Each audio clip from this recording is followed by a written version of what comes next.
Ang ating susing talata po ngayon ay matatagpuan sa Lucas 19:10.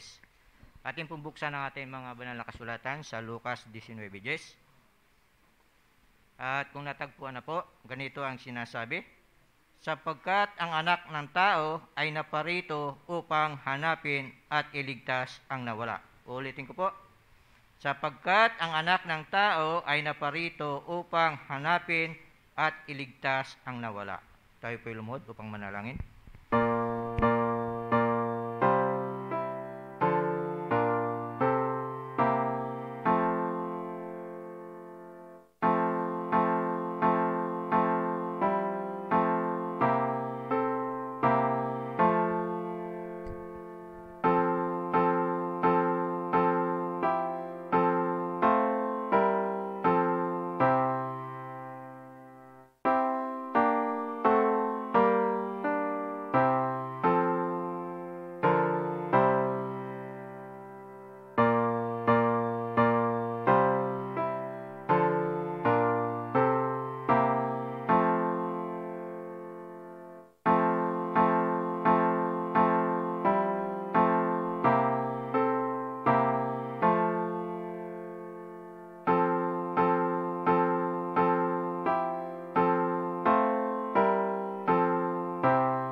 Mapagpalang Diyos, ang tahanan po ay nasa kataas-taasan ng inyong trono sa mga langit. Maraming salamat, Ama, sa lahat ng biyaya, mga pagpapala na patuloy na inyong ipinagkaloob sa bawat isa sa amin. Lalo't higit sa buhay at kalakasan na kung saan, Ama, ay patuloy naming nagagamit at gagamitin sa araw-araw ng aming buhay sa aming paglilingkod sa inyo. Amang banal, sa umagang ito, kami po ay dadako sa lundo ng amin pong pagsamba ang pangalawang serbisyo. Amang banal, akin pong hinihiling, una sa lahat po, sayasatin ang aming mga puso at ang aming mga kaisipan. Kung nasumpungan kaming nagkamali at nagkasala, Ama, maaari po ba, O Diyos, na inyo kaming patawarin at pakalinisin po ang aming nagkamaling puso at kaisipan. Nang sa ganun, Ama, ay maging handa kaming tanggapin ang inyong mga biyaya at pagpapala sa mga oras na ito sa aming pakikinig sa mga banal na mga salita, pagkaing espiritual na inyong inihanda sa amin sa umagang ito sa pamagitan ng lalaking inyong sinugo sa katauhan ni Brother Johnson Amican. Amang banal, nawa po ay patuloy kaming pangunahan, lalo't higit sa inyong anak, na siya po ang inyong sinugo upang magpakain sa amin sa tanghaling ito. Amang banal, sa bawat bigkas po ng kanyang mga labi upang palakasin ang aming katawang nanatili, katawang mahina, nawa po, O Diyos, ay bigyan kami ng isang kalakasang espiritual upang higit pa naming magagamit ito sa araw-araw ng aming buhay, higit sa lahat sa aming paglilingkod sa inyo. Amang banal, pagpalain din po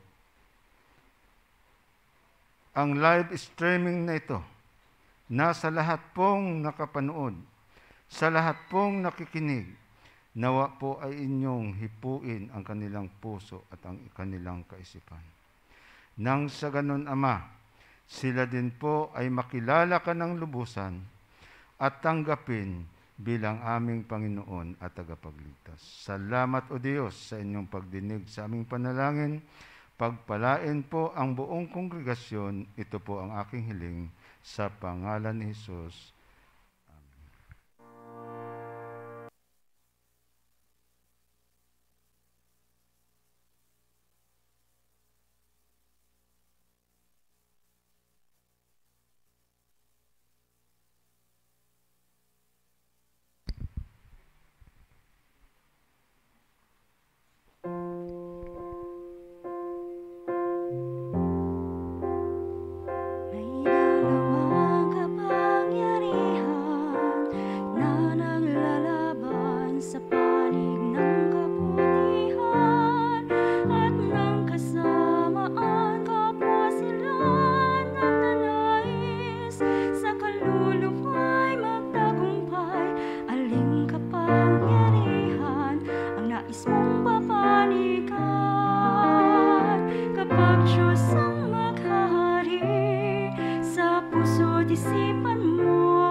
Happy Sabbath po mga kapatid.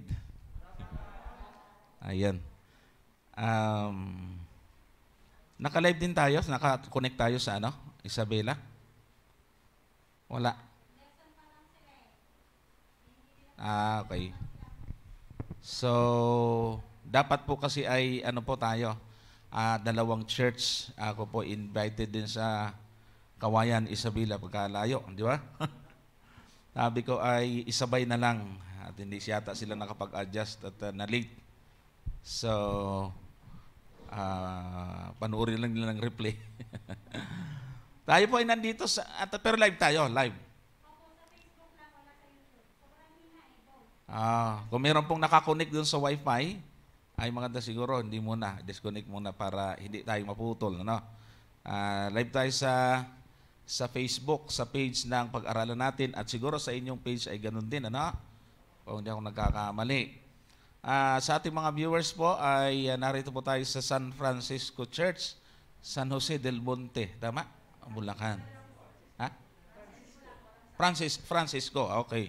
Kaya pala nung hinahanap namin sa Waze ay sa US kami tinuturo. Sabi ko mabuti na lang at sinundo kami dahil kung hindi, di kami aabot Francisco Homes. Ayun, walang sun. Ayan, malinaw ho yan. Pasensya na po yung taga Isabela. Talagang nag-follow up. Yun nga lang ay, kung tutuusin ay nag-chat pala siya. Nag-assume lang siya na tinanggap ko. Hindi ko naman nabasa. At nung nag-follow up siya, sabi ko, ay hindi ko nabasa. Pero anyways, kung may gagawa ng paraan, sabi ko pwede namang isabay.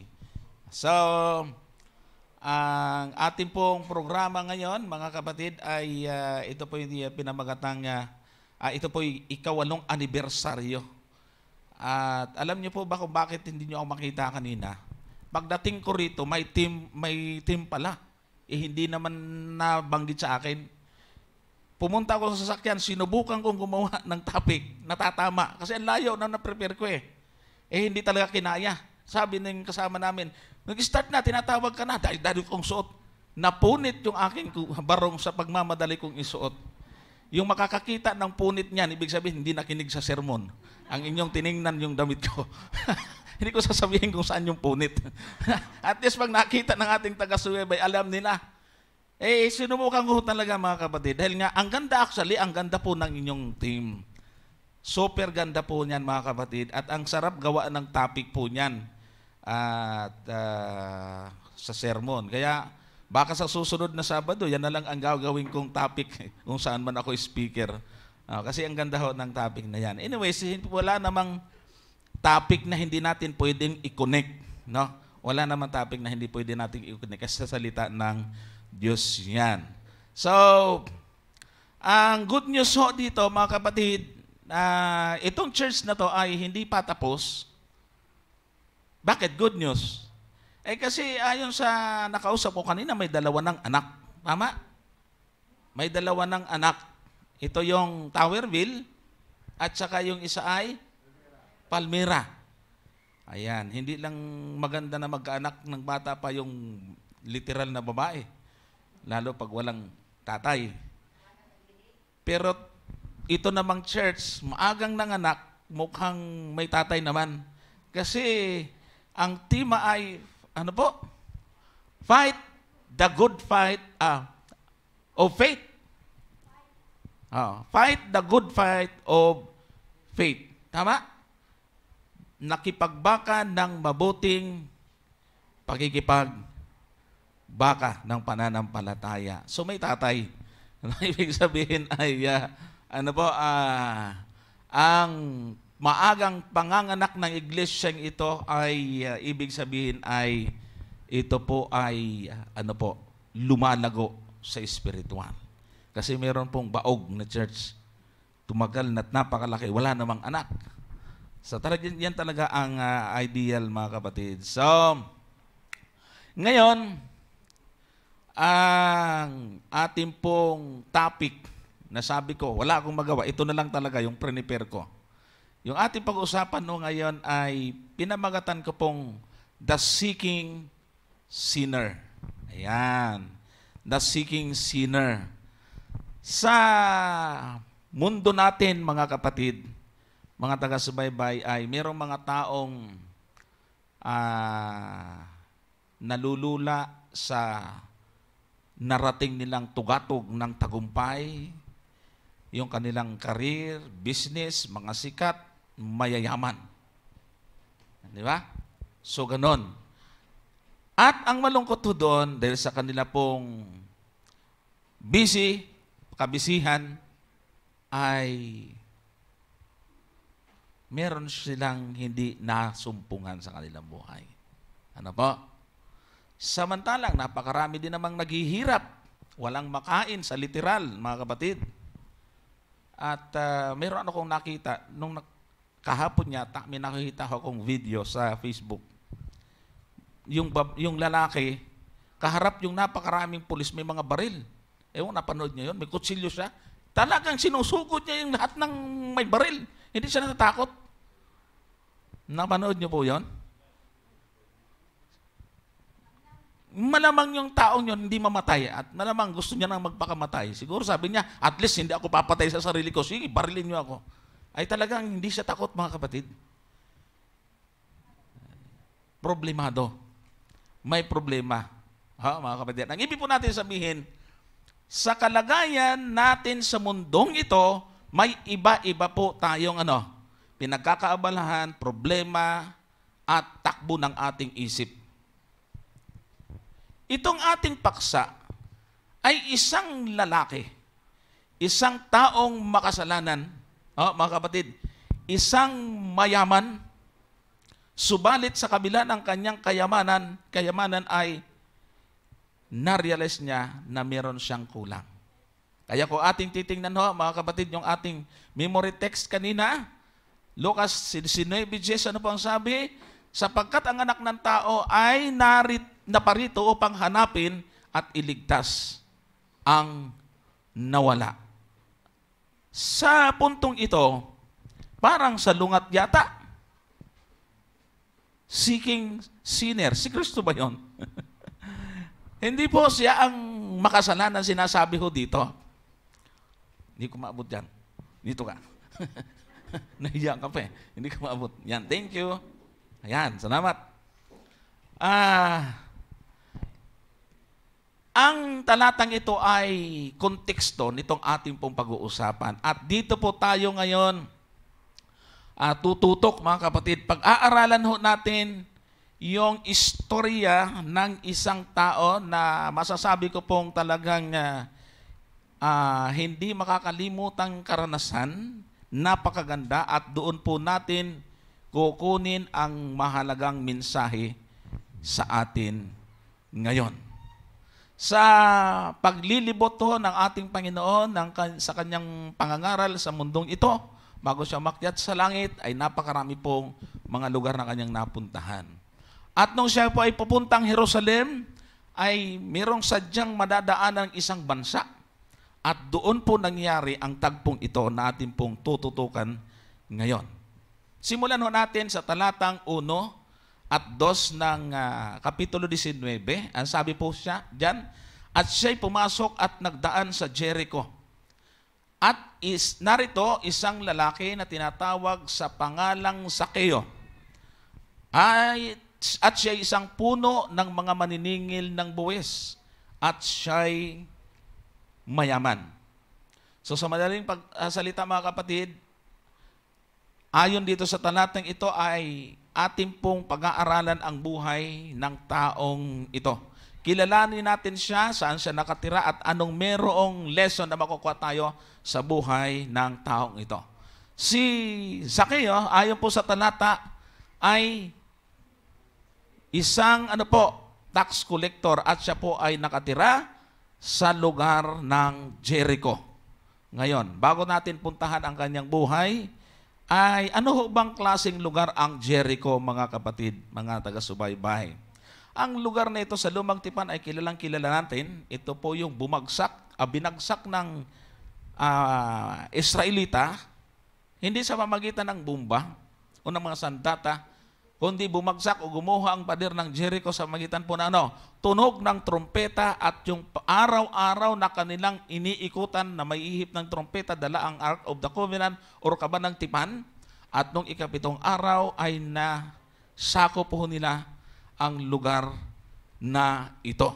So, hanggang sa muli itong na-rebuild, na muling naitayo ang lugar ng Jericho at nang dumating ang panahon ng ating Panginoong Jesucristo, ang Jericho ay isang lugar na napakaganda. No? Magandang lugar. Ang layo po nito ay about 15 miles sa northeast of Jerusalem. Ito po ay malapit sa Jordan River. Tingnan niyo po kung bakit ko binabanggit ito, ang location or geographical background na ito.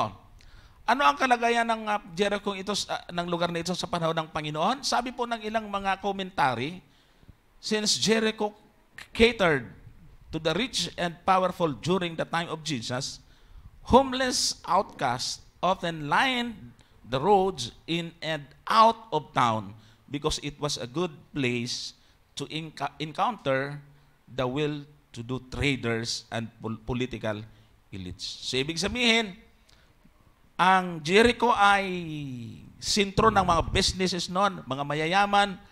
Kaya, ang lugar sa ibang talata, sa ibang pagkakatala ng aklat ng Four Gospel, ay ang lugar ng Jericho sa labas ng mga lansangan ay naroon yung maraming mga pulubi na namamalimos.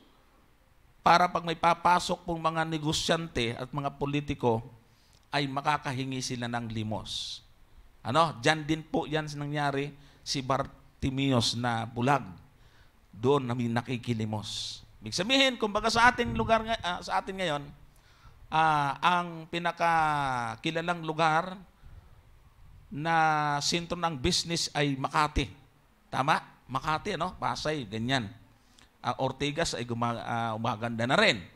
So, yan po yung lugar ng Jericho, mga kapatid. At doon nakatira itong si Zaccheo, mga kapatid. Ngayon, ang pagkatao ni Zaccheo naman ang ating titingnan. Yung name Zacchaeus sa Greek ay Zacchaeus. Yung Hebrew niya ay Zakai. Ang ibig pong sabihin ay pure or clear. Sabihin natin clean. Ang ganda pala ng kanyang pangalan. Subalit sabi doon sa talata kanina ay siya ay tax collector. Ang pangalan niyan sa Hebrew ay mababasa natin sa Ezra chapter 2 verse 9 at Nehemiah chapter 7 verse 14. Ang mga anak ni Zakai, 706 na po. Pareho lang ang pagkabanggit sa talata. Ibig sabihin, ito ang, doon kinuha yung pangalang Zaccheo. Sa Hebrew ay Zakai. Ibig sabihin ay pure. Ngayon, anong meron sa taong ito at saan galing ang kanyang kayamanan? Sabi po ng talata. Number 1, si Zaccheo, he is a man of possession. Siya po ay man of position or tao na mayroong mahalaga at magandang trabaho sa gobyerno. Alam po ninyo, basahin nga natin ito. Zacchaeus was a tax collector. This means that he worked for room. He was permitted to extract taxes from those in Jericho at a rate of his own choosing.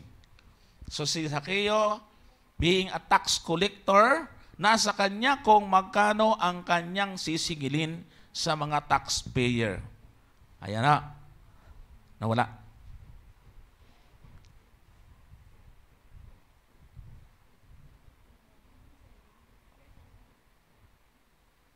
Ano nangyari?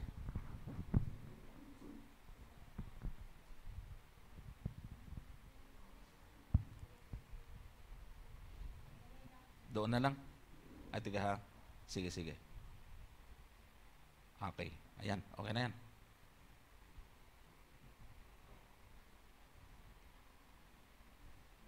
Okay. Okay na? Nakakabit sila? Nakakabit sila? Uy, mabuti nakahabol. Sige, ulitin natin. Ayan mga kapatid dyan sa Isabela. Ano ba sa Ilocano yung... bahala na, basta, yun na yun.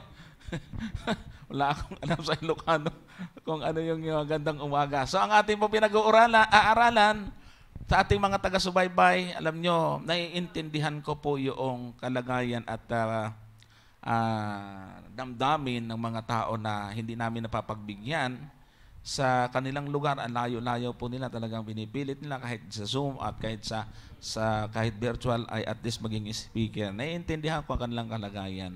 Kaya nga po ay atin po silang pagbigyan. Pero hindi ko na uulitin. Ang ating po pinag-aaralan ay ang buhay ni Zaccheo. At para sa kaalaman ng mga kapatid natin dyan sa Kawayan, Isabela, tayo po ay narito sa Francisco Homes dito sa San Jose del Monte, Bulacan. So ang ating pinag-aaralan ngayon ay ang buhay ni Zaccheo. Ayan. So, siya po ay man of position dahil nga sa kanyang trabaho.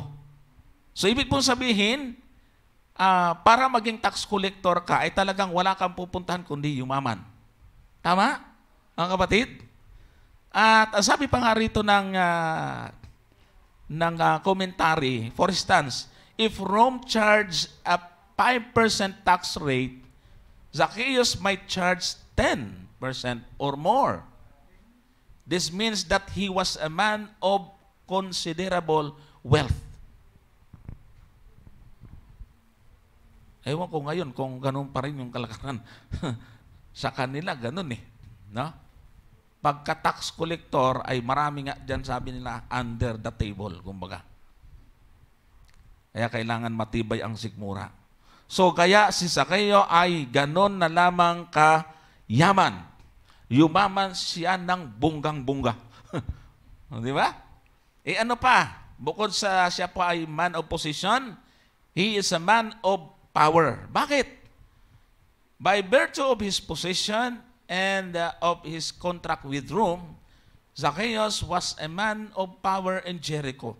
People probably walk in fear of this little man. Yan, punggok siya, di ba? Pandak.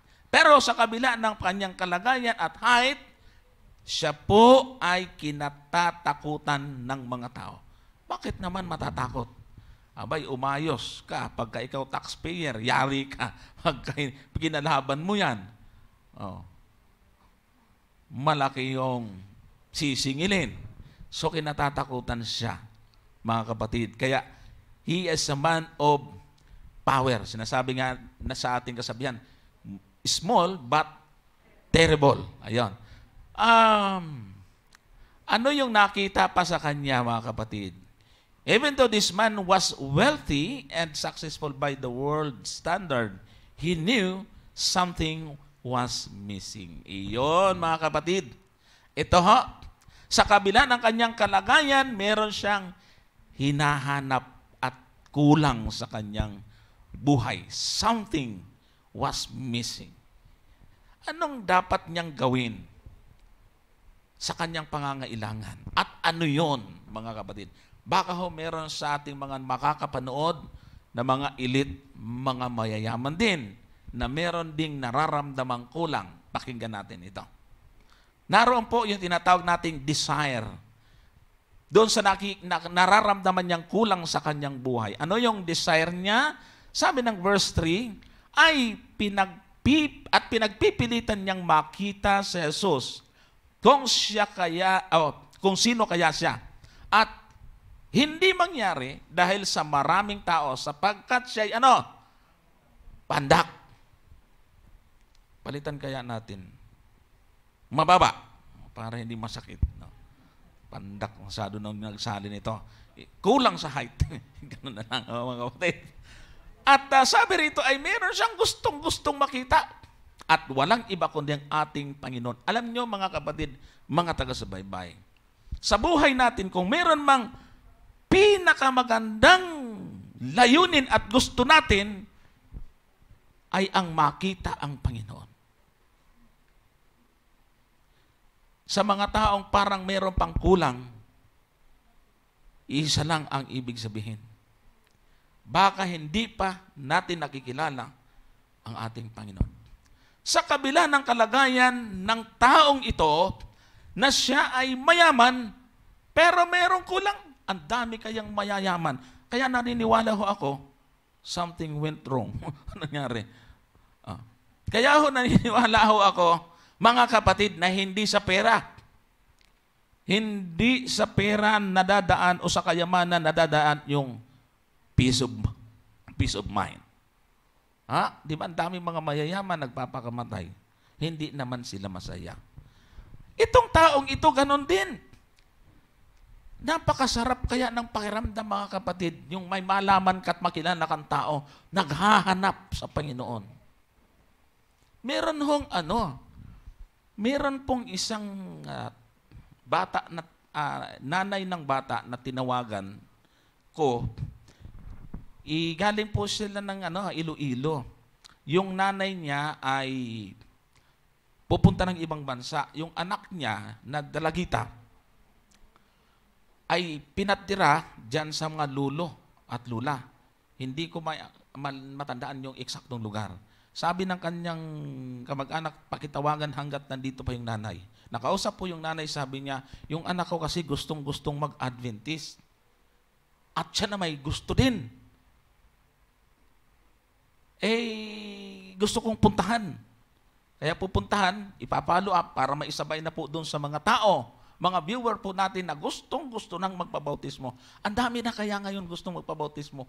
Hindi ko lang maikutan. Dahil bukod sa kailangan mong gumastos ng pang-transportation, ang sitwasyon pa natin.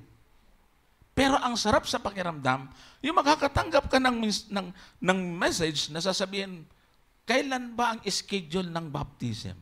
O di ba? Ang ganda nung ganon. At yan ho talaga ang nakakarating sa amang mga mensahe ngayon. Merong Iglesia ni Cristo, merong dating daan. Atin-atin lang to. Meron pang. Narinig nyo? Alam nyo kung bakit ko binulong? Tumawag siya sa akin.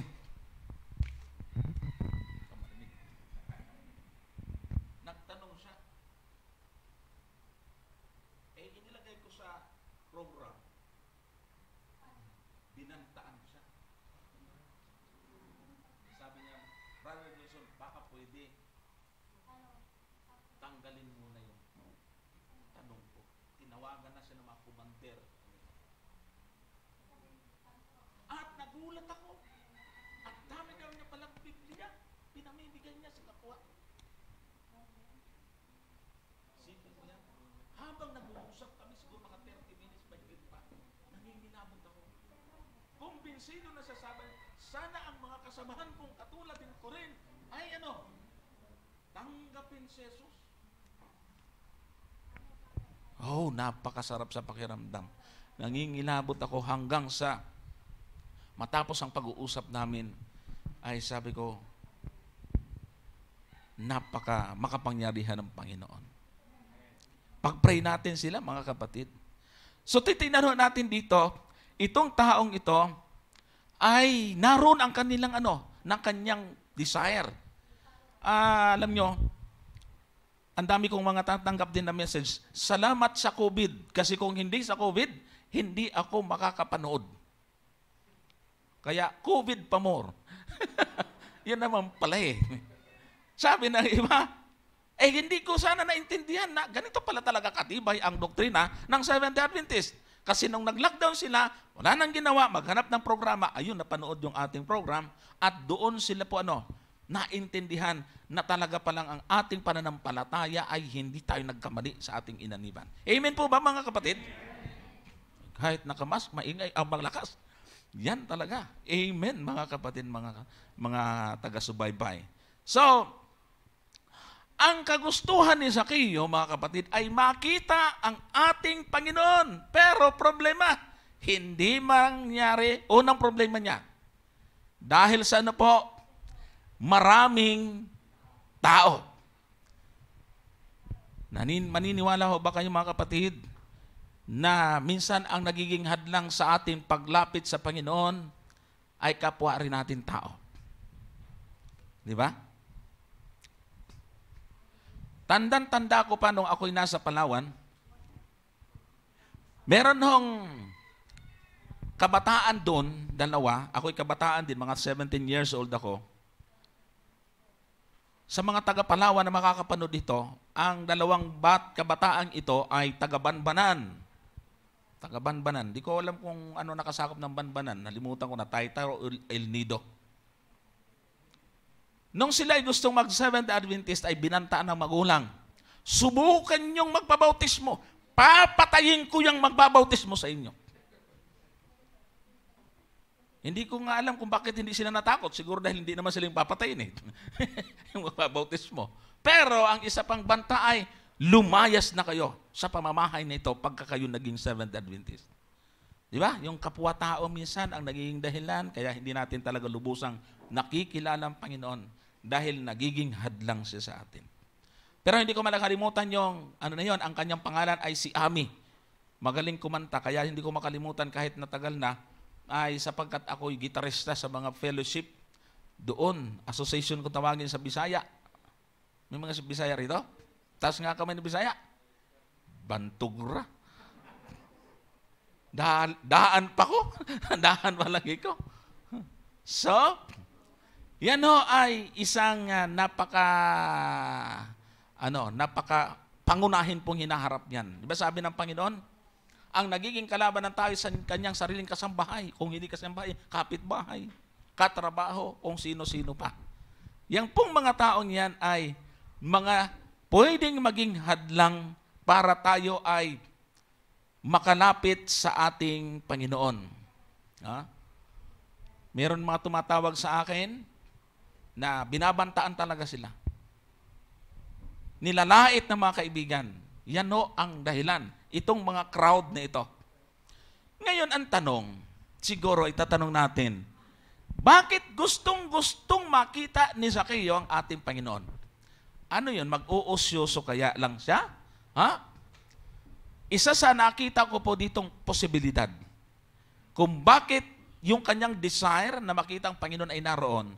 Dahil bago yung chapter 19 ng Lucas, sa chapter 3 verses 12 to 13, ito ang nakasulat. At dumating naman ang mga maniningil ng buwis upang mangagpabautismo.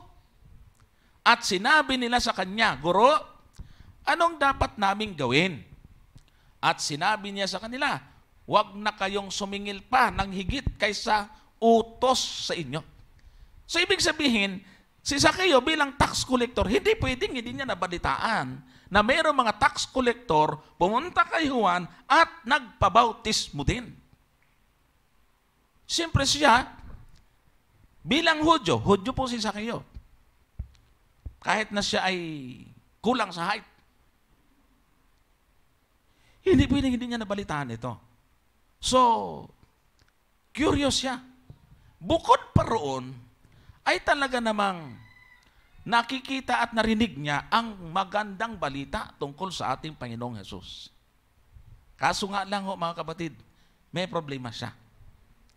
Dahil paano niya makikita? Kung pipila siya sa maraming tao at naunahan na siya sa harap, buti kung nauna siya sa harap, ay hindi niya talaga makita. So, his desperate need, mga kapatid, nakinaramdaman niya po yon. Kaya ito rin po ang naging dahilan kung bakit gumawa siya ng paraan. Ano nga ang sabi ron? Ang dahilan ay yung mga tao. So bilang Hudyo, si Zaccheo ay alam niya na mayroon mali siyang mga ginagawa. At tiyak natin na yun ang naging dahilan kung bakit gusto niya rin na makarinig ng salita tungkol sa ating Panginoon. Di ba? Sinabihan tingnan nyo ha, sabi dun sa binasa natin, yung mga tax collector, nagtanong, ano ang kailangan naming gawin? O wag na kayong maningil ng sobra. Kung si Zaccheo ay likas sa kanya ang pagiging gahaman, ay hindi siya pupunta sa Panginoon. Baka sabihin, wag ka nang maningil. Naku, mababawasan yung kita niya. Oh, hindi na siya makakurakot. Pero sa kabila na ganun ang mga nabalitaan niya, ay talagang naroon ang kanyang desire. Oh. So, yung pang-apat to, mga kapatid, makikita natin yung kanyang persistence. Yung pag-amin sa kasalanan, mga kapatid, ay napakahalaga. Umaakay ito sa pagsisisi. Kapag hindi natin alam, kinilala ang ating kasalanan, wala, malabo talagang uabot sa pagsisisi. Kahit na alam mong may kasalanan ka, ayaw mong aminin, ay walang pagsisisi roon. Pangit naman yon, Panginoon. Nagkasala. Pwede ba yun? Manalangin, Panginoon, wala akong kasalanan. Pagsisisi ba yun? Ano pagsisisihin? Wala ka mang inamin. Pero meron pong mga tao, mga kapatid, meron pong mga tao na pati sarili niya na pinaniwala niya na wala siyang kasalanan dahil sa pride. So ito yung napakaganda kay Zaccheo. Ang problema nga niya dahil nga sa siya ay pandak. Kaya, ano ang kanyang ginawa? Verse 4, at tumakbo siya sa unahan at umakyat sa isang punong kahoy na sikomoro upang makita siya sapagkat siya'y magdaraan sa daang yaon. So, sa kabila ng mahirap na kalagayan, ay meron siyang ginawa. Ano sabi? Tumakbo siya sa unan. He ran before. Ano po ang ibig sabihin? Isipin niyo po, mga kapatid, isang tax collector, busy siya, siyempre. Tama? Hindi man binanggit dito kung anong araw dumaan ang ating Panginoon. Pero malamang hindi yan Sabat. Siyempre, iiwanan ni Zaccheo yung kanyang trabaho. Di ba? Sigurado sa araw na yon, may kikitain siya. Hindi niya inisip kung magkano ang kanyang kikitain. Hindi niya inisip kung magkano o gaano kalaki ang perang mawawala sa kanya. Basta makita niya ang Panginoon. Maganda ba yun, mga kapatid? Kasi, may mga tao na dahil sa kinikita, hindi trabaho at pera ang iniiwan, ang Panginoon. Nakita niyo yan? Maraming tao baliktad ngayon. Si Zaccheo, iniwan niya yung trabaho niya, iniwan niya yung pwede niyang malaking kitain. Gusto niyang makita ang Panginoon. Ang mga tao ngayon, pag nalalagay na sa conflict, papipiliin, ay iwanan ng Panginoon, doon tayo sa trabaho, doon tayo sa pagkakakitaan. Tama, mali? Nako, mga kapatid. Marami. Bato-bato sa langit, no? Wala naman tayong sinasabihan. Pero marami ang ganyan. Pag dumating na sa komplikasyon, ano ba ang aking pipiliin, Panginoon o trabaho o pera? Ako'y tuwan-tuwa doon sa isang tao na may bubuksan na business sa ibang bansa. Pero sabi niya, Brother Johnson, yung inaalok sa akin talagang malaking pera. Malaki ang itutulong ko sa ministry. Kaya nang doon sa aming bubuksan, may alak. Sabi ko, wag mo nang ituloy ang kwento. Ay, hindi na nga talaga niya tinuloy. Kaya believe ako sa taon yon. Binabati ko si Brother Dan Gran. Yan ang kanyang Facebook. Hindi siya nang hinayang, mga kapatid. Hindi siya nang hinayang kahit na malaki ang kikitain niya. So itong taong ito, iniwanan. Imagine mga kapatid, no? Tumakbo siya sa unahan at umakyat sa punong kahoy. Isang tax collector. Alam po ba ninyo? Tingnan niyo ang puno ng sikomoro. Parang wala naman. Malinaw dito. Nakikita nyo? Baka ito nakikita nyo. Pareho lang eh. Di ba nakikita ng mga nanonood yan. Yan yung puno ng sycamore o sycamore tree. Kasi dinownload ko mismo, talagang kinuha ko, sycamore tree sa ancient Israel. Yan. Ito po yon, mga kapatid. Imagine niyo isang mababang tao. Pero alam niyo, hindi naman siguro kapandakan yon. Baka nga mas tangkad pa sa akin yun kasi mga kasamahan niya ang lalaki, di ba? So, wala lang kasing binilagay na height. Pero, baka mga hindi naman gano'n kababa. Umakyat sa puno, tapos makikita, oh, shit, di ba yan? Tax collector? Nakakahiya kaya yun? Nakakahiya yun. Kilala kang mayaman. Anong ginagawa mo niyan? Nakalumbitin doon sa puno, sa sanga. Hindi niya alintana yon. Hindi niya pinansin yon, mga kapatid. Hindi niya alintana kung ano ang sasabihin sa kanya ng mga tao. Hindi siya nahiya. Tinanggal niya muna yung kanyang pride dahil sa kagustuhan niyang makita ang Panginoon. Di ba? Ang ganda po, mga kapatid.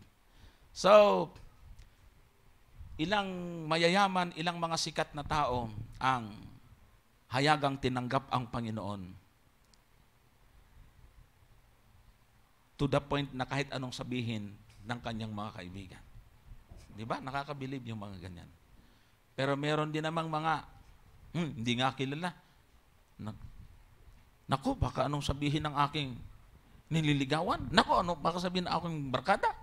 Ay, hindi natutuloy. So, hindi po dapat ganyan, mga kapatid. Ang ginawa ni Zaccheo ay isang pambihirang move. Nawala ang kanyang pride dahil sa kanyang naramdamang pangangailangan. Ito yung pinaka-the best na move ng isang tao na makasalanan. So, pansinin po nyo yung sinasabi sa last part ng verse 4, nasabi po dyan, sapagkat siya'y magdaraan sa daong niyaon. Sino? Sa daong niyaon? Si Kristo. Sigurado ni Zaccheo, alam niya na doon dadaan. Kaya doon siya pumunta. Maraming mga tao ngayon, yung pinupuntahang daan, iba eh. Yung wala yung Panginoon. Nakuha nyo?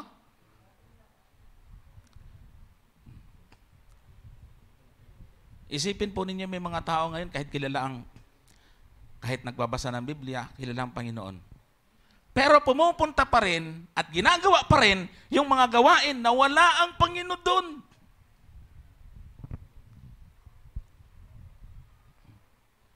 Pinipili pa rin. Si Zaccheo, hindi. Sigurado, ito yung daan ng Panginoon. Ito yung pupuntahan niya. Dito siya dadaan. Doon siya pumunta. Kaya sa isang mananampalataya, mga kapatid, kung mayroon man tayong pupuntahan, hindi yung ang dating daan, kundi yung tunay na daan. Si Kristo yun. Iwanan yung dating daan sapagkat sabi ni Job, yan ay nilalakaran ng masamang tao. Tika, wala akong pinatatamaan. Pero gano'n na rin yun. Magkukomment na naman sila dyan. Ito ang isang napakagandang ginawa, no? Ni Zaccheo. Sinigurado muna niya. At alam nyo, ang pagsisikap ni Zaccheo ay nagbunga. Tingnan natin yung verse 5. At nang dumating si Jesus sa dakong niyaon, ay siya'y tumingala. At sinabi sa kanya, Zaccheo! Baba! Magmadali ka at bumaba ka sapagkat ngayon kinakailangang ako'y tumuloy sa bahay mo. Oo, ang ganda nun. Pero mo nagpakahirap ka, tapos nagkagasgas-gas na siguro yung dibdib sa pag-akyat ni Zaccheo. Pagdating doon, ano kaya kung hindi siya pinansin? Naku, kapoy-kapoy lang. Pagod-pagod lang. Sayang, pagod. Ano ba yan? Pero yung ginawa ng Panginoon, pagtapat niya, nakita niya si Zaccheo, baba, pupunta ako sa inyo. Alam niyo, nung nakasama po namin, si Cesar Montano, ang daming invitation, mostly sa sa Kabisayaan. Naranasan na po din namin yung pag nag-go-concert siya, nandun siya sa isang lugar, ang daming umaakyat sa pader, sa puno, may sanyog, para lang makita siya. At kapag dadaan siya sa daan, napakaraming mga tao, kami nagbabantay para hindi siya dumugin, ganyan-ganyan. Pero alam niyo si Cesar, napakabait talagang tao niya. Pag may nakita siya na matanda at hindi kayang makipagsiksikan, kusa niyang pinupuntahan. Nakikiraan siya doon, hindi niya papansin yung mga malalakas. Punta doon at magpapapicture. Kasi alam niya na hindi makikipagsiksikan. Yung bang, nagagalit na nga yung mga kasamahan ko, sabi ko, bro, huwag na ganun. Hindi, Brad. Alam nilang hindi na nila ako makikita eh. Mabigyan man lang natin ng kasayahan yung mga tao, matatandang yan. Naiintindihan niya at tuwan-tuwa naman yung mga tao. Yung pangbigyan ka ng pansin na wala kang pag-asa dahil na matanda ka na hindi ka pwede makipagsiksikan at nakita niya kung sino malayo. Nanay, halika. Pupuntahan niya at magpapapicture. Kaya tuwan-tuwa. Di ba ganun? Yung pong espesyal na ma-mention tayo ng isang mahalagang tao ay napakasarap yun. Yung pong malaman ho natin, mga kapatid at mga taga-subaybay, na tayo ay na-recognize ng Panginoon. Napakalaking. Amen! Mga kapatid. Ito yung naging karanasan ng taong ito. So tingnan po ninyo. Balikan natin si Zakeo.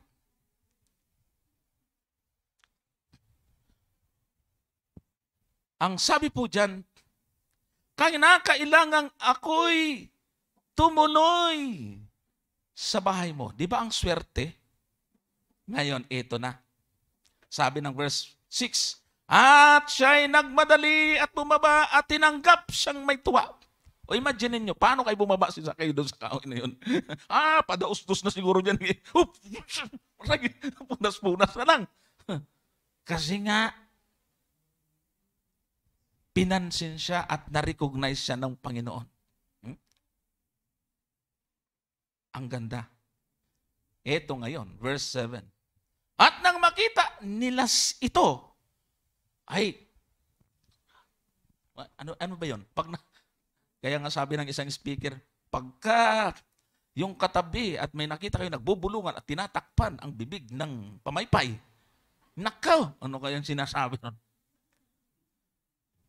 Ano ba yan? Bakit ito sasama ron? Pwede naman sa amin. Mas maganda yung mas maganda yung height namin. Okay? Doon pa. Makasalanan yun. Pumasok siya na nanunuluyan sa isang taong makasalanan. Yan ang reklamo. Hindi sila pinansin eh. Paano hindi sa kanila nakita ng Panginoon yung desire na katulad ni Zakeo na nangangailangan ng tagapagligtas. Verse 8. At si Zakeo ay nagtindig at sinabi sa Panginoon, narito Panginoon, ang kalahati ng aking mga pag-aari ay ibinibigay ko sa mga dukha. At kung sakalit nakasingil akong may daya sa kaninumang tao, ay isinasauli ko ng makaapat. Aba, ay nakasingil siya ng 1,000,000. Magkano ibabalik niya? Nako, talo ang kapa. Mas malaki kita. Sabi siguro ng mga nasingil, mabuti na lang nabayad ako eh. Nakalala ko tuloy yung prank ni Ivana. Si Ivana Alawi, napanood niyo yun? Na nagkunyari siyang mahirap. Pero ang gusto niya, lahat ng magbibigay, 10 times yata? 10 times ba yun? Ano? Bing, 10 times? O, ikaw yung unang-una. Umiyak ka pa ngayon nang mapanood mo yan. 10 times. Ay, nako, kadami-dami niyang pahingi po, pamasahe lang po, uwi po ako ng ganito. Nako, yung iba. Merong nagbibigay. Ay, talaga? Yung nagbigay ng 10, magkano? 10,000. 10,000. Sabi nung ibang hindi nagbigay, yung nagbigay, ay ayaw siya. Hanggang sa mayroong nagbigay ng 20,000. At yung matanda, ang binigyan pa siya ng pagkain, at sige, bilhan na lang kita ng ticket. Kaya nakita ko yung video, hinahanap ni Ivana at gustong tulungan. Di ba? So, yung mga tao, sabi niya, nasingil ko ng sobra-sobra, ibabalik niya at siya'y mamimigay pati sa mga mahihirap. O, di ba? Ang ganda. So, ito po yung pagbabago ni Sakeo. Dahil sa nasumpungan niya, takilala ang Panginoon, ang kalahati ng pag-aari niya, ibibigay niya sa mga mahihirap. At yung mga nasingil niya ng sobra, ay ibabalik niyang 3 doble. Aba, kaganda naman ang nangyari. So, ang mga salitang ito ni Sakeo, mga kapatid, ito ay mga salita ng taong talagang lubos na nagbago. Ibig sabihin, talagang babaguhin kung mayroon tayong maling ginagawa dati, kailangan baguhin. Alamin, kung tayo ay bait lang, ay 4 na dobling kabaitan na ngayon. Di ba? Kaya yung mga nagko-comment na nakikipag-away doon sa mga makukulit na mga basher, abay, babaitan na rin natin. Sabi ni kami nung dati, dapat mas mabait tayo sa kanila. Di ba? Yung pangit naman kaya. Kaya nga yung mga sabi, kami ang tunay na iglesia. Tapos mumurahin kami. Kung ganyan ang tunay na iglesia, ayawan na. So, dito nakikita ho natin yung kagandahan. At alam po ba ninyo, mga kapatid, na yung mga sinabi ni Sakeo dyan, ay alam niya na ito po ay nakatala sa Old Testament. Bakit sinasabi niya ay ibibigay niya sa mga dukha, pati mga ulila at mga babaeng bao? Sa aklat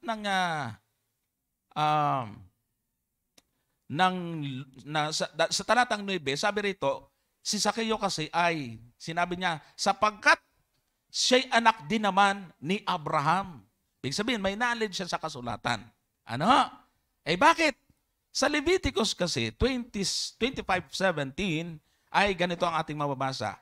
At huwag kayong magdadayaan, kundi matakot kayo sa inyong Diyos, sapagkat ako ang Panginoon ninyong Diyos. Ayon. So ano po ang sabi? Huwag kayong magdadayaan. Yan. Alam ni Sakeo na bawal mandaya, kaya gusto niyang ibalik, mga kapatid.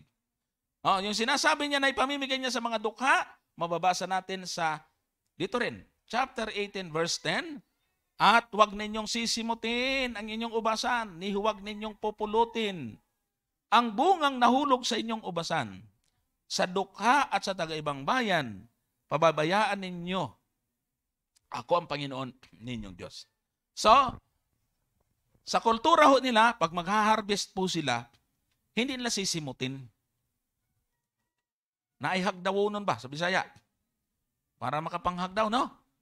O yan. Pag may mga nahulog, ititira nila. Para doon sa mga ulila, mga dukha, at mga babaeng balo. Kaya wag simot talaga yung pagkaaani. Ayan, ginagawa din namin yan dati. Yung maisan, pag natapos ng pang-aani, ay punta, may mga natitira din talaga. Sa palay, ganun din. Manghag daw, sabi sa Bisaya. Ngayon, itong ginawa ni Sakeo, kumbaga sa atin, hala, ayuda, community pantry, bunggang-bungga. Di ba? Ipamimigay niya, hindi lang basta't mag-iiwan ng mga tira sa harvest sa field, kundi talagang ibibigay niya. Mamimigay siya ng ayuda sa mga dukha, mga kapatid. So tingnan niyo po. Sabi kasi dito sa verse 8, at si Sakeo ay nagtindig at sinabi sa Panginoon, narito Panginoon, ang kalahati ng aking mga pag-aari ay ibinibigay ko sa mga dukha. At kung sakalit nakasingil akong may daya, sa kanino mang tao ay isasauli ko ng makaapak. So yun po, mga kapatid. Yung mga salitang ito ay isang salita ng lubusang handang magbagong tao. So sabi nga natin kaya, bilang Hudyo, mga kapatid, ay alam niya ang mga nagawa niyang kasalanan. Kaya nga sabi po doon sa binasa natin sa ating memory text, sapagkat ang anak ng tao ay naparito upang hanapin at iligtas ang nawala. Sabi ng 15:24 ng Mateo, ano po? Ay hindi ako naparito kundi mga hanapin ang mga tupang nangaligaw sa bahay ni Israel. Yun ang unang-una niya, mga kapatid, mga kaibigan. So dito, ang Panginoon ay hindi lang siya ang hinahanap, siya rin ang naghahanap. No? Siya po yung tinatawag na the seeking Savior. Samantalang si Zaccheo ay the seeking sinner. O mga kapatid, mga ginigil ng mga taga-subaybay. Tayong mga tao ay tunay na meron tayong pangangailangan at yan ay si Kristo. Sa ating mga taga-subaybay, kung nakalive pa tayo, nakalive pa? Baka meron sa inyo na nanonood na nararamdaman po ninyo kung ano ang kulang sa inyo. Baka meron sa inyo ang hindi pa lubos na tinatanggap ang ating Panginoon sa kanilang mga buhay. It is an urgent call, mga kapatid. Sa kayo, bumaba ka ngayon. Di ba? At unmistakable call. Hindi nagkakamali na tawag. Talagang ang pagtawag ng Panginoon ay para doon sa mga nawaglit. Yan ang dahilan kung bakit siya narito, mga kapatid. Walang sino man sa amin ang hindi nangangailangan ng Panginoon. Tayong mga mananampalataya, tayo ay kasangkapan ng Diyos para hanapin ang mga nawawala. Mga kapatid, mga taga-subaybay. Hindi ang ating posisyon, hindi ang ating katungkulan ay umupo na lamang tuwing simba at pagkakantay, kakanta rin, pagka panalangin, pikit din, pag amin din, pag handog din, ikaputin, pag-uwi, mabilis pa sa alas 4. Hindi na nga nakamayan yung iba eh. Lalo nang hindi pa bawal. Ngayon, ganun-ganun lang eh.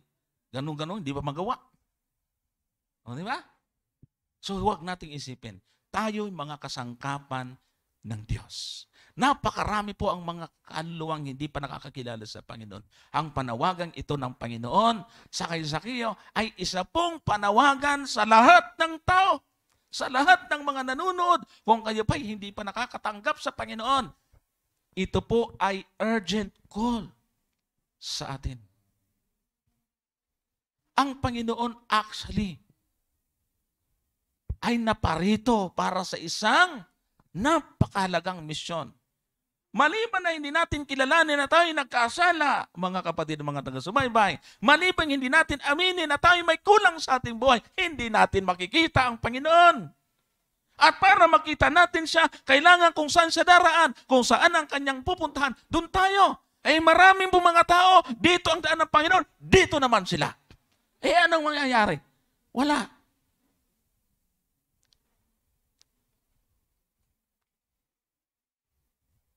Sabi ng talata, dahil problemado si Zaccheo, dahil mapaliit siya, puntak siya at maraming tao, anong sinabi? Tumakbo siya sa unahan, mga kapatid, mga kaibigan. Kung meron tayong problema, lampasan natin ang problema, huwag nating sundan ang problema. He ran. Run before. Inumurahan niya, sapagkat yun ang alam niyang hadlang, nilampasan niya. Yung mga problema, mga kapatid, mga kaibigan, problema natin kapwa, problema trabaho, problema pangangailangan, mga kapatid, lampasan natin yan para makita natin ang Panginoon ng mukhaan. Ang ganda ng mga pangyayaring ito. Isa-isahin nyo ang buong talata, lahat ng salita ay puno ng mensahe. At para sa atin ang mensahe. Kinakailangan lang mga kapatid, mga ginigil namin ng taga-subaybay. Tayo, bilang makasalanan, makita ho sa atin ang desire. Yung hanapin ang Panginoon. At hindi kumot mga mananampalataya ng marami sa atin, ay hindi na natin kailangan pa yun. Ay, nakita ko na eh. Tapos na. No, hindi. Kailangan lumakad tayo na kasama ang ating tagapagligtas. Tingnan mo ang ginawa ng Panginoon. Pumunta siya sa bahay ni Zaccheo. Hindi ba't napakaganda?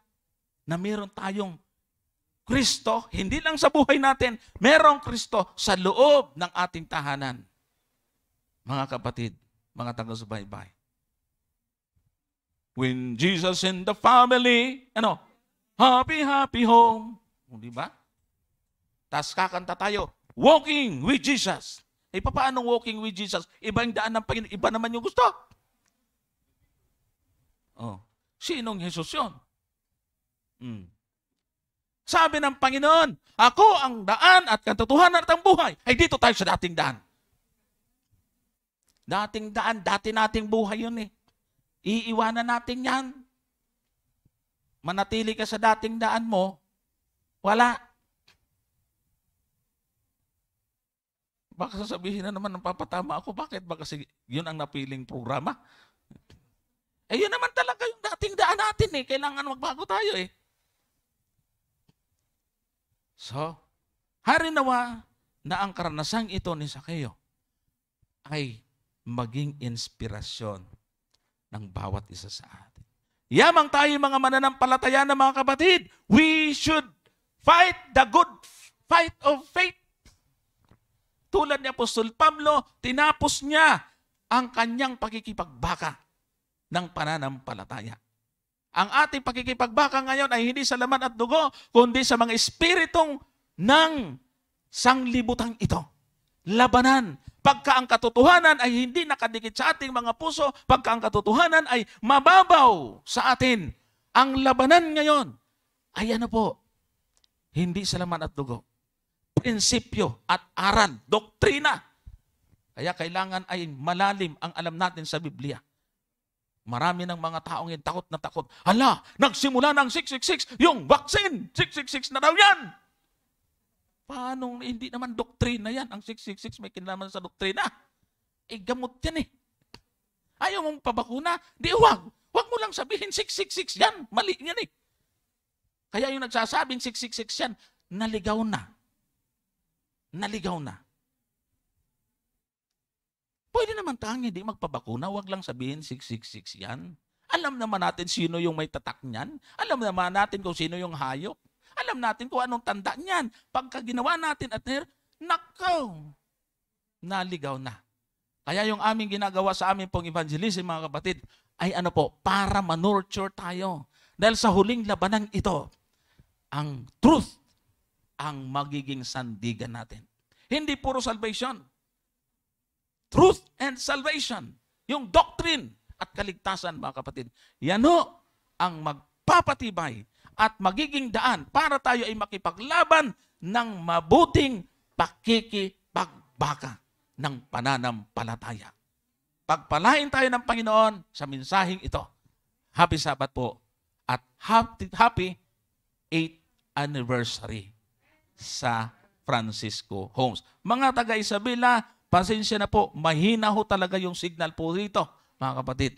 Kaya tayo ay napuputol-putol. Hayaan nyo, i-upload na lang natin yan. Pasensya na po. Kung inyo pong i-schedule, bago magkatapusan ng taon, ay dalawin namin kayo ng personal. Kasi ngayong Sabadong darating, ay naroon kami sa Sulano. Nueva Vizcaya yata yon. Ay, hindi pa. Last Sabat pala. Sa Sabado po kasi ay sa Batangas po tayo. Dahil meron po mga viewers po na mag-asawa o isang pamilya na nanonood at babautismuhan. Kailangan po natin puntahan. So maraming salamat po mga kapatid. Happy Sabbath muli sa ating lahat.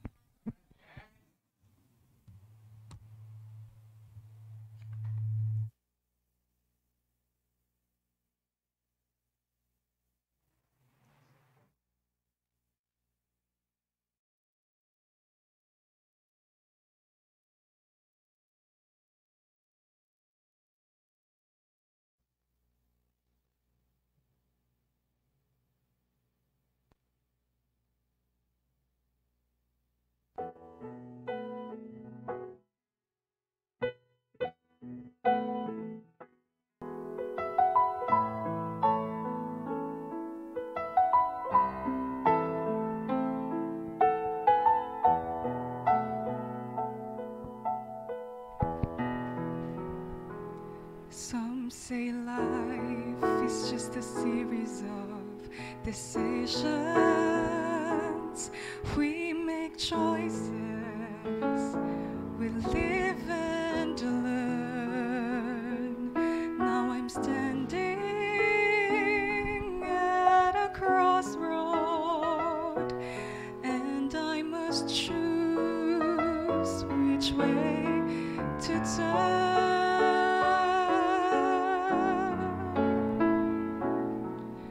Down one road lies all the world can offer, all its powers, its wealth and fame. Down the other is just a man with nail scars in his hands, but there is mercy in his eyes, and there is power in his name. I choose Jesus, I choose Jesus, without a solitary doubt. I choose Jesus, not for miracles, but for loving me, not for Bethlehem, but for Calvary, not for a day, but for eternity. I choose Jesus.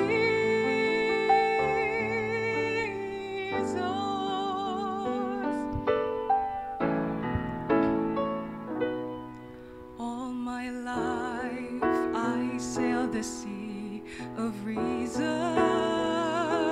I was captain of my soul. There was no need of a savior. I could live life on my own.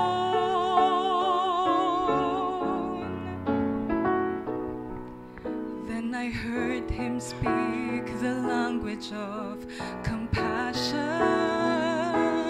words of healing for broken lives. When we nailed him to a tree, his love included me. Now he's calling me to follow him and leave the past behind. I choose Jesus, I choose Jesus, without a solitary doubt. I choose Jesus, not for miracles, but for loving me, not for Bethlehem, but for Calvary, not for a day, but for eternity. I choose Jesus.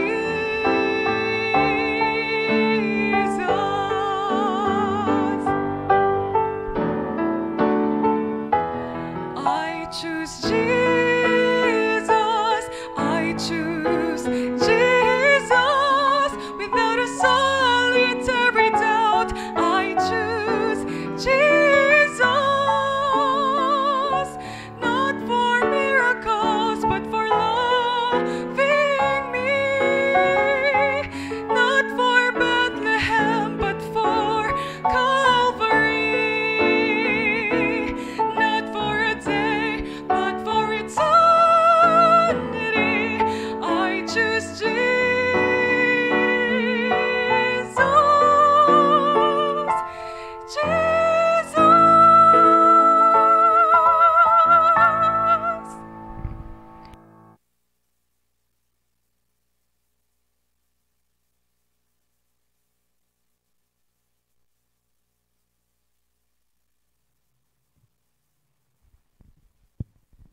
Tayo manalangin. Dakilang Diyos sa mangbanal na makapangyarihan sa lahat. Napaka buti po ninyo, Panginoon, sapagkat sa banal na araw ng Sabat na ito ay inyo kaming pinagpala. Amin pong pinasalamatan ninyong patuloy na paggabay sa iglesyang ito na sa 8 taon ng pagkatatag ay nagkaroon na ng 2 bunga. Patuloy na gabayan ang mga namumuno, Panginoon. Yung mga officers maging ang mga member na sumusuporta sa pamunuan. Naway patuloy itong magbunga, patuloy na kakitaan ng kasiglahan upang marami pang mga tao sa kapaligiran ang kanilang matulungan. Salamat din, Panginoon, sa mga mensahe na aming napakinggan sa oras na ito. Nawa po ito'y nagpalakas lalo sa aming pong pananampalataya at lalo pong nagpatibay sa aming relasyon sa inyo. Pansamantala, Panginoon, kami ay maghihiwa-hiwalay. Subalit babalik kami sa kinahapunan upang patuloy na pag-aralan ang inyong banal na salita. Tulungan po kami na mapanatili namin ang kabanalan ng araw ng Sabat na ito at ang mga salitang aming napakinggan ay manatili po sa aming puso at isip, magsilbing protection samantalang kami po ay humaharap sa araw-araw na aming pamumuhay sa mga tao sa sanlibutan ito at sa kaaway. Hinihilin din po namin, Panginoon, na kami naway patawarin sa aming mga pagkakasala at pagkukulang. Ang lahat ng ito ay amin hiling. Alang-alang pong lahat sa pangalan ng aming tagapagligtas, ang aming Panginoong Hesus. Amen.